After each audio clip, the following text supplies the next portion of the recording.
ओम नाम सबसे बड़ा, इससे बड़ा न कोई।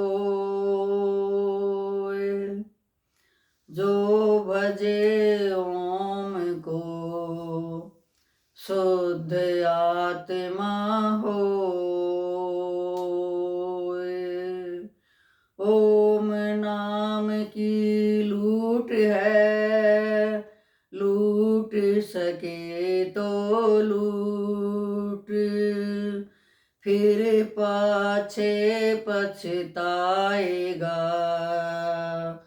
समय जाएगा छूट।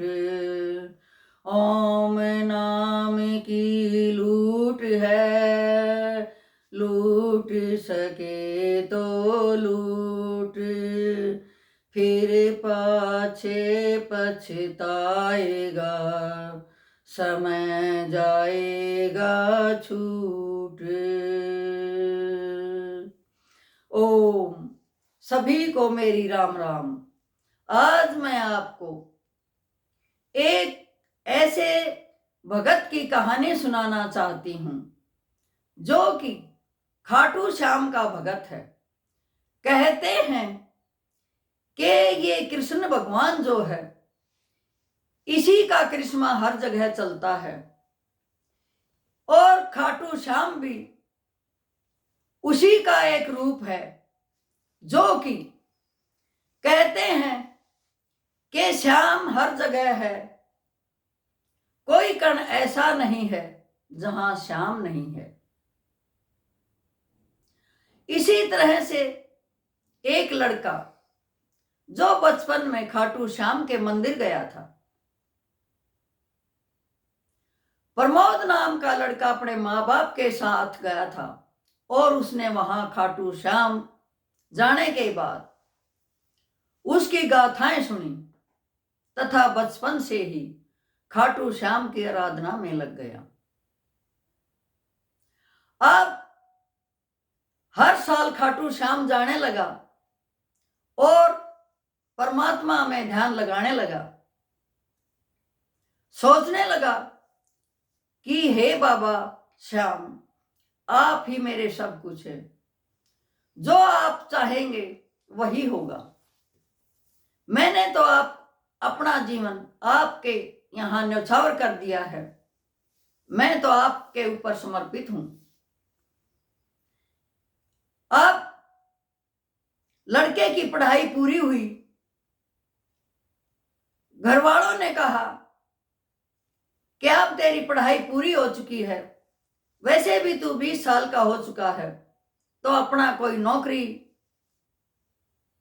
या काम धंधा पकड़ ताकि तू अपने जीवन को आगे बढ़ा सके। अब लड़के ने नौकरी के लिए कई जगह आवेदन किया, लेकिन बात नहीं बनी, क्योंकि परमात्मा भी सच्चे भक्तों की परीक्षा अवश्य लेता है। ये सोचता है कि क्या हर वक्त मुझे याद करने वाला क्या परेशान होकर भी मुझे याद करेगा, क्या परेशान होकर भी मेरा धन्यवाद करेगा। लेकिन जो हर परिस्थिति में, हर हालात में इस परमपिता परमात्मा का, खाटू श्याम का नाम लेता है, उसे वो जरूर ही पार उतारता है। कहीं नौकरी नहीं मिली तो पिता ने कहा, मैं कहीं से 20,000 रुपये उधार लेकर तुझे दे देता हूं, तू अपना कोई काम शुरू कर ले। अब प्रमोद ने 20,000 से अपना काम शुरू किया, लेकिन यार दोस्त इतने बना रखे थे कि सभी उसका सामान उधार ले गए और लौटाने के नाम पर उसको आंखें दिखाई, भला बुरा कहा, मार पिटाई करने लगे। अब प्रमोद क्या करता? ऐसा ऐसा था, पैसा कोई पास नहीं था, जो था वो उधार में सामान चला गया था। अब उसके पास आखिरी के 250 रुपये रह गए। जो कि सामान बिका था वो सिर्फ 250 रुपये थे और सामान उधार जा चुका था और उधार वालों ने पैसे नहीं दिए थे। अब वो फिर सोचता है कि मेरे पास कोई रास्ता नहीं है, अब मैं बाबा श्याम को ही बताऊंगा कि आपने मुझे ऐसे मोड़ पर खड़ा किया है, आप ही मुझे सहायता देंगे, आप ही मुझे मेरे जीवन को चलाने के लिए प्रेरणा देंगे। अब वो सोचता है कि चलो खाटू श्याम चलते हैं।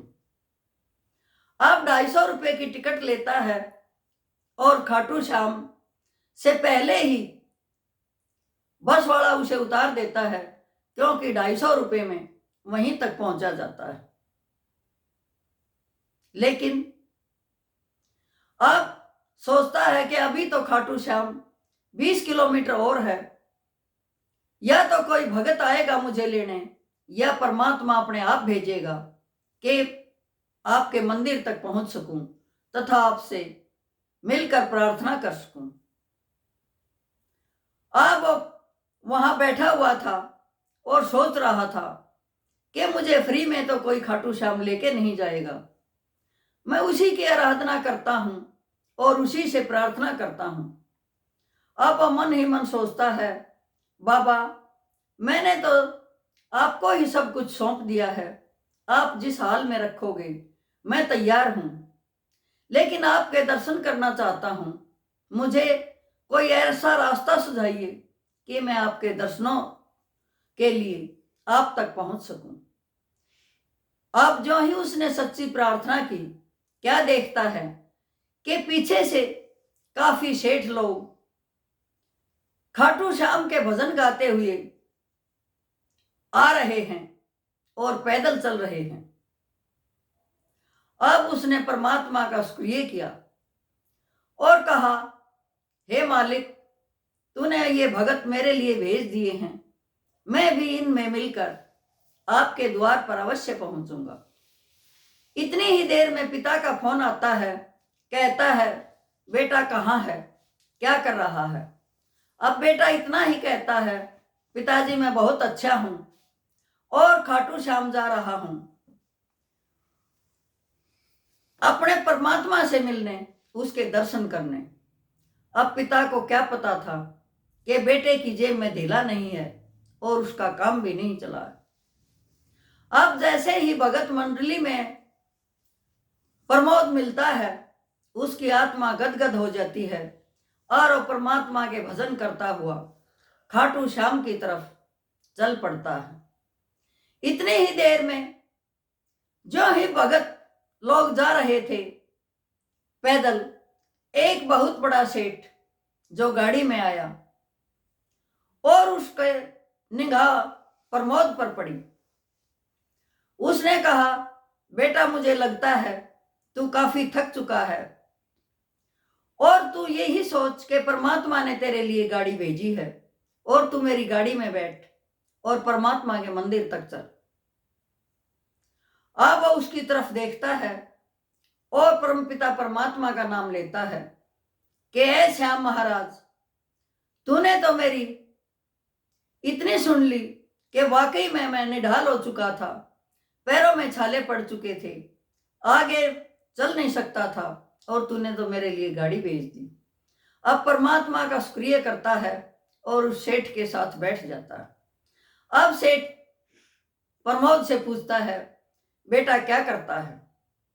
अब उसने अपनी सारी व्यथा सेठ को बता दी और प्रमोद सोच रहा था कि अवश्य ही ये सेठ परमात्मा ने ही, खाटू श्याम महाराज ने ही मेरे पास भेजा है ताकि मेरे दुखों का निवारण हो सके। अब सेठ उसकी भक्ति भावना देखकर, कुछ परमात्मा खुद तो कहीं आता नहीं, किसी न किसी इंसान में ही प्रकट होता है और भगत लोगों की सहायता करवाता है। वही खाटू श्याम महाराज ने भी किया। उस सेठ की आत्मा में उस लड़के के प्रति प्यार जागृत करवाया तथा उसे आगे बढ़ने की प्रेरणा दी। अब सेठ कहता है, बेटा चलो दोनों ही परमात्मा के दर्शन करेंगे और फिर तुम मेरे साथ मेरे कारोबार में हाथ बटाने के लिए मेरे साथ चलना, क्योंकि तू भी खाटू श्याम का भगत है, ईमानदार इंसान है और मुझे ईमानदार लड़के की ही जरूरत है जो मेरे कारोबार को आगे बढ़ा सके। देखिए खाटू श्याम महाराज की मेहरबानी कि वो सेठ वहां दर्शन करके प्रमोद को लेकर दिल्ली में आ जाता है और प्रमोद को कहता है कि आज से तू मेरा कारोबार देखेगा, क्योंकि मैं वृद्ध हो चुका हूं और मेरा तो कोई संतान भी नहीं है। अब प्रमोद खाटू श्याम का भगत तो था ही, माता पिता समझकर सेठ और सेठानी की सेवा करता था तथा काम में भी तत्पर रहता था। अब सेठ ने देखा कि एक भी नया पैसा अपनी तनख्वाह के अलावा प्रमोद इधर उधर नहीं करता, बहुत ईमानदार लड़का है, क्यों न इसी को अपने कारोबार का मालिक बनाया जाए, क्योंकि कोई साथ तो लेके जाता नहीं, जो कारोबार हो तो यहीं रहना है। और वो प्रमोद को बताए बगैर अपने सारे कारोबार को प्रमोद के नाम कर देता है और उसे सिर्फ इतनी ही पगार देता है कि उसका गुजारा हो सके। लेकिन प्रमोद उसी पगार के अंदर खुश रहता है, अपना भोजन करता है, जो बचता है अपने माता पिता के पास भेज देता है और सेठ और सेठानी के इतनी सेवा करता है कि वो भूल ही जाते हैं कि हमारी भी कोई औलाद नहीं है, बल्कि सोचते हैं कि प्रमोद ने ही, खाटू श्याम ने प्रमोद को ही हमारी औलाद बनाकर भेजा है जो हमारी इतनी सेवा कर रहा है। अब समय तो सभी का आता है। प्रमोद इसी तरह से खाटू श्याम मंदिर में जाता है, दान दक्षिणा करता है, माता पिता की सेवा करता है। लेकिन सेठ का समय आ गया होता है और सेठ को हार्ट अटैक होता है और सेठ दुनिया से रुखसत हो जाता है। अब प्रमोद बहुत रोता है, लेकिन सेठानी कहती है, बेटा कोई बात नहीं, तुझे कारोबार की समझ तो आई गई है, इस कारोबार को चला। अब कुछ समय के बाद सेठानी भी स्वर्गवासी हो जाती है। तब प्रमोद को पता चलता है कि ये कारोबार तो पहले से ही सेठ ने तेरे नाम कर दिया था। अब वो खाटू श्याम महाराज का कोटि कोटि प्रणाम करता है कि ए मालिक, मेरे पास तो कुछ नहीं था, तूने ही अपने भगत को मेरे लिए भेजा और मुझे इतना धनाढ्य बना दिया कि आज लोग मेरे से नौकरी मांगने आते हैं। मैं लोगों के पास नौकरी मांगने जाता था, लेकिन आज मेरा कारोबार इतना फल फूल चुका है, इतना फैल चुका है, मेरे मुंह बोले माता पिता ने मुझे इतना धन दे दिया है, ये सब आपका ही करिश्मा है। तो परमात्मा का करिश्मा किसी न किसी के द्वारा होता है। परमात्मा कभी किसी से कहने नहीं आता कि मेरा करिश्मा है, लेकिन होता तो उसी का है जो सच्चे दिल से अपने परमपिता परमात्मा को, खाटू श्याम को याद करता है, उसकी आराधना करता है, ईमानदारी से काम करता है, दूसरे बुजुर्गों को भी अपने माता पिता का दर्जा देता है तथा उनकी सेवा के लिए तत्पर रहता है। उनको खाटू श्याम जी अवश्य ही पर्चा देते हैं और उस लड़के की तरह धनाढ्य बना देते हैं। यही था मेरा वीडियो। यदि आप लोगों को पसंद आया हो तो लाइक और सब्सक्राइब अवश्य कीजिए तथा इसका अनुसरण भी कीजिए कि हमें प्रत्येक को सम्मान देना है, प्रत्येक बड़े बुजुर्ग का सम्मान रखते हुए उसकी सहायता करनी है तथा उन्हें अपने माता पिता की तरह इज्जत देकर यदि हमारी जरूरत पड़े तो उनकी सहायता भी करनी है। यही था मेरा वीडियो।